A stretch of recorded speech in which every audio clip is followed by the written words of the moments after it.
आपको पता है पान जो है, ये जो पान का पत्ता है, हाँ। ये कार्डियोटॉनिक है। ये हाजिम है, बहुत अच्छा हाजमा करता है। अच्छा, पान का पत्ता। बलगम के जो अमराज होते हैं, हाँ। उसमें इसका बड़ा क्लासिकल रोल है। वाह। चूना, हाँ। कैल्शियम की सस्ती तरीन सोर्स। हाँ।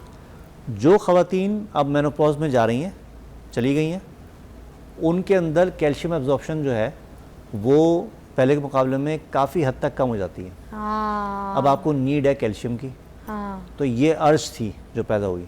वाह। तो चूना जो है वो सस्ती तरीन सोर्स है। हमारे यहाँ तो तिब्बती यूनानी में कैल्शियम की बहुत सारी सोर्सेज हैं। मरवारी मोती भी यूज़ होते हैं, मरजान, ये जो पर्ल होता है वो भी यूज़ होता है, मूंगा, और बहुत सारी चीज़ें, लेकिन ये उसमें मौजूद है। प्लस कत्था। कत्था भी? कत्था जो है ये हमारे यहाँ दवाओं में, नुस्खों में यूज़ होता है। हाँ। मुसफ़ी खून प्रॉपर्टीज़ रखता है। अच्छा। यानी खून साफ़ करने वाली।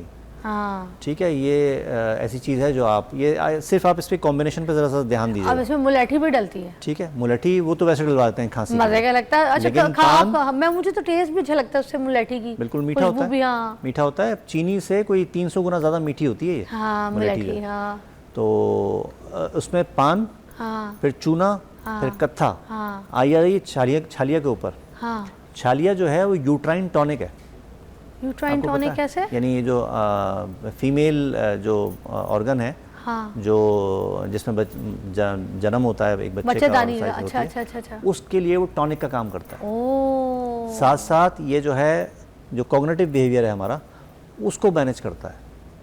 अच्छा, हमें तो छालियाँ के बारे में ये बताया गया कि इसको इस्तेमाल करने से कैंसर पैदा हो लड़कियों को सकता है। कैंसर, और दूसरा लिकोरिया का भी बहुत ज़्यादा बोला जाता है। नहीं, वो नहीं है, ऐसा वो नहीं है। छालिया लेकिन से। ये जो चीज़ है बहन, वही कहा ना, झूठ बकवास करके तो चीज़ों से हमें दूर कर देते हैं। नहीं, अच्छा। ये बात नहीं है, वो नुकसानदेह है। हाँ। बात ये है कि मुझे आपने कहा कि ये एंटीबायोटिक ले लो, या ये पेन किलर ले लो, और इसको जो है रोज़ाना 6-6 घंटे के वक्फे से खाना। मैंने उस बात को इग्नोर किया, और मैंने जो है वो हर 6 घंटे बाद जो है, बजाय एक खाने के या 2 खाने में के, लिख दिया। हाँ। मैंने जो है 6 खानी शुरू कर दी। हाँ। तो मैं फ़ायदा करूँगा, नुकसान करूँगा ज़्यादा। ऐसे ही मसला इसका भी है। अच्छा। तो आप एक लिमिटेड चीज़ लीजिए। अच्छा। छोटा सा पान का पत्ता हो, उस पर थोड़ा सा चूना हो, थोड़ा सा, यानी वो एक खाने के बाद की एक रूटीन थी। और देखिए, आपने चूने के बारे में बताया कि सोर्स ऑफ कैल्शियम है, और हमें कहा जाता है ज़बान कट जाएगी, खाना अच्छा नहीं लगेगा, जायका सही नहीं लगेगा। जो ये जो कत्था है, हाँ। इसका मुसले है चूना, इसकी इस्लाह कर रहा होता है, इसलिए चूना कत्था। अच्छा, अब एक चीज़ और रह गई जो बहुत ही ज़्यादा कंट्रोवर्शियल है, वो है तंबाकू। हाँ हाँ, नहीं सर, मैंने राजा जानी खाई हुई है। नहीं, वो मैं तो खाई हुई है। प्रमोशन नहीं करी, वो मगर तो आपने मज़े के लिए खाई ना। हाँ, लेकिन एक बार वो झटका लिया था उसका, बड़ा मज़े का, अम्मी की। हमारे यहाँ तिब्बत यूनानी में तंबाकू का मंजन बनता है। ये मसूड़ों की हेल्थ के लिए, मसूड़ों की स्ट्रेंथ के लिए ये कमाल चीज़ है। वाह। यानी हिल रहे दांत शुरू हो जाएं, हाँ। तो आप इसका इस्तेमाल कीजिए। हाँ। एक ये है, एक सुनून पोस्ट मुगीला है। हाँ। तो सुनून कहते हैं मंजन को। अच्छा। सुनून पोस्ट मुगीला यानी ये जो कीकर की छाल होती है, हाँ। ये उससे बनता है। और सुनून तंबाकू ये टोबैको से बनता है। सर, एक बार मैंने खा तो लिया ये था। बहुत कंट्रोवर्शियल चीज़ है। हाँ। लेकिन इसको लिमिटेड रखना, इसको इस दाल के साथ यूज़ करना, हाँ, वो बहुत ज़रूरी है अगर इसके फ़ायदे लेने हैं, वरना नुकसान। सर, मैंने तो ये तंबाकू वाला एक अम्मी का चुपके से पान खा लिया था। मेरी अम्मी खुद अपनी अम्मी का खाती होती थी, इतनी कोई शौकीन तो थी नहीं, मगर खैर खाला अम्मी के डब्बे पड़े होते थे, तो मैंने अम्मी का खा लिया। तो आप यकीन करें, मुझे ना, मैं अब खाया भी छुप के, तो मैं ना बार बार जाके अपने भाई बहनों को कहूँ, मुझे लग रहा है मुझे दिल का कोई मर्ज हो गया है, मुझे लग गया मैं मरने वाली हूँ। कोई दिल, आपको पता है, ऐसे ऐसे ऐसे पंप होता है, तो वो तो छुप के किसी के पान से तंबाकू न डाल के खाएगा पानी में, बाकी छालियाँ वालियाँ खा लिया करें। मैं ये, मुझे बता दें, बड़ा इंपॉर्टेंट सवाल है, ये रहना चाहिए, मेरा आखिरी सवाल है, मगर आप बस हर महीने आते रहें, आपसे मैं सारे इल्म जो है ना सीखती भी रहूँगी, सिखाती भी रहूँगी।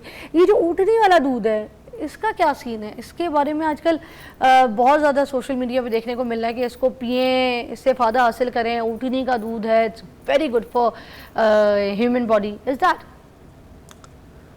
अच्छा, इसको यहाँ से शुरू करें हम, अगर कि कुरान शरीफ में आता है, अफला यंजुरून इलल इबिली कैफ़ खुलिक़त, क्या तुम गौर नहीं करते कि हमने कैसा, इसको इबिल कहते हैं ऊँट को। अच्छा अच्छा, इबिल कहते हैं, कैसे तख्लीक किया। अच्छा, इबिल। अच्छा। अफला यंजुरून इलल इबिली कैफ़ खुलिक़त, तो अच्छा। उसकी जो मिसाल जो है अल्लाह ताला कुरान शरीफ में दे रहे हैं। अच्छा, इसका मतलब ये हुआ कि हमने क्या क्या चीज़ों का तर्जुमा क्या है? हमने तख्लीक इसको की। कैसे तख्लीक किया, तख्लीक की, ऊँट अच्छा, को, ऊँट के बारे में ताला कह रहे हैं कि तुम गौर नहीं करते कि हमने इसको कैसे तख्लीक किया। अच्छा, ठीक, ठीक है, तो उसकी इफादियत तो यहाँ पर मुसल्लम हो गई। ओके, ठीक है, अब आ जाइए जनाब, ये जो एक हम जैसे हम मुसलमान हैं, हमारे यहाँ कुछ चीज़ें हराम हैं, हाँ, ऐसे यहूदी जो हैं, इसराइली जो हैं यहूदी, इनके यहाँ ऊँट का गोश्त और ऊँट का दूध दोनों हराम है। रियली? जी हाँ, क्योंकि ये हज़रत ग़ालिबन दाऊद अलैहिस्सलाम थे, या मुझे एग्जैक्ट नाम याद नहीं है, उन्होंने किसी चीज़ के लिए एक कसम खा ली थी कि मैं इसको इस्तेमाल नहीं करूँगा, या कोई उन्होंने ऐसे मन्नत मानना जैसे कहते हैं, ऐसा कुछ सिलसिला है। अच्छा। मुझे एग्जैक्ट क्लियर नहीं है। ठीक है, तो उसकी बेस पर इनके यहाँ ये दोनों चीज़ें जो हैं ये हराम है। लेकिन इस वक्त सबसे ज़्यादा जो काम हो रहा है वो इन्हीं लोगों के यहाँ हो रहा है। अच्छा, ठीक है, फिर और इसकी तमाम चीज़ें, यानी इसका जो आप देखेंगे अक्सर आ रही होती हैं कि इसका खून जो है वो दर्द करते हुए जोड़ों पे मला जाता है, ऊँट का जब वो कटता है, हाँ, फ्रेश, हाँ, तो उसमें आराम देता है। इसकी हड्डी के बारे में कहते हैं, मुझे नहीं पता सही है या गलत है, लेकिन ये एक वो है कि इसको आप दबा दें तो वहाँ दीमक पैदा नहीं होती। अच्छा, इसका दूध जो है बेसिकली वो एक कमाल तरह की चीज़ है। वो एक तो ये है कि वो जमता नहीं है, जमने से मुराद ये कि उसकी दही नहीं बन सकती, अच्छा, क्योंकि ये थोड़ा सा असासी नेचर का होता है, असासी नेचर क्या, यानी पतला? अल्कलाइन इन नेचर होता है। अच्छा, होता वो भी है, लेकिन वो दूध जो है, और फिर ये चूँकि इसके अंदर इम्यूनिटी और रेजिस्टेंस बहुत ज़्यादा होती है, तो ये बहुत आसानी के साथ जो है मैदे में से बहुत तेज़ी के साथ आगे बढ़ जाता है। अच्छा, और इंसुलिन अगर बाय माउथ ली जाए तो वो तबाह हो जाती है। तो इसके अंदर जो है वो गाय के मुकाबले में कई गुना ज़्यादा इंसुलिन मौजूद है, जो कि आसानी के साथ हमारे मैदे से हमारी आंतों में जाकर जज्ब हो जाती है। वाह, तो जो ये डायबिटिक पेशेंट्स के लिए जो है वो कमाल चीज़ है। अच्छा, एक चीज़ और बात यह है कि कौन से ऊँटनी का दूध जो है वो इस्तेमाल करना चाहिए। ये हमारे यहाँ जो ऊँटनियाँ लेके घूम रहे हैं वो केमिकल वाले चारे खा रही हैं, वो बेचारी कचरा खा रही हैं। हाँ, तो असल में जो ऊँट कटारा खाता है, सहरा में घूमता है, मुशक्क़त करता है, मेहनत करता है, अपनी अल्लाह ताला ने जो चीज़ें उसको दी हुई हैं वो खाता है, वो जो ऊँटनियाँ हैं उनका दूध जो है वो असल में फ़ायदेमंद है। अच्छा, उसका अरेंज किया जाए, मेहनत उसको मुशक्कत मैनेज किया करने जाए। वाली उठनियाँ। ये तो हो गई इसका दूध में ही जो है वो जो लोग ग़िज़ाई एलर्जी का शिकार हैं, इसमें तहकीक है कि इसमें बहुत ज़बरदस्त इसके ऊपर काम है, उसके बहुत अच्छे रिजल्ट्स हैं। सर आपने भी ट्राई किया ऊँट का दूध? मैंने जो है वो SLE, सिस्टमिक लूपस एरिथेमेटोसिस, एक मर्ज़ है जो ऑटोइम्यून डिजीज़ है, हाँ, उसकी कुछ पेशेंट्स को मैंने इसके ट्रायल करवाए, ख़ुद मैंने अरेंज करवाया, ख़ुद चीज़ें की, पहले पिया भी और मुझे फिर पिलाया? बहुत, हाँ पिया भी है। वाह, अच्छा, मैं ख़ुद लैक्टोज इंटॉलरेंट हूँ, ओके, लेकिन मुझे ऊँटनी के दूध से कोई ऐसा इशू नहीं हुआ जो मुझे आम दूध से होता है। अच्छा, तो ये भी एक इसका बेनिफिट है ये भी, कि हाँ, जो लैक्टोज इंटॉलरेंट है वो वो ये इसको पी आसानी से इस्तेमाल कर सकते वाह, हैं। एक चीज़ और जो बहुत कमाल की है वो ये है कि इसके दूध में जो एंटीबॉडीज़ होती हैं उनका साइज़ बहुत छोटा होता है, तो वो ईज़िली बनिस्बत दूसरी चीज़ों के बहुत आसानी के साथ ट्यूमर्स के अंदर, चाहे वो बिनाइन हो चाहे वो कैंसर के हों, असल तो परेशानी वही होती है, कैंसर के हों, उसको ईज़िली वो डैमेज कर सकते हैं, वाह, उसके अंदर पेनिट्रेट करके उसको डैमेज कर सकते हैं। इसमें बहुत ज़्यादा काम हो रहा है।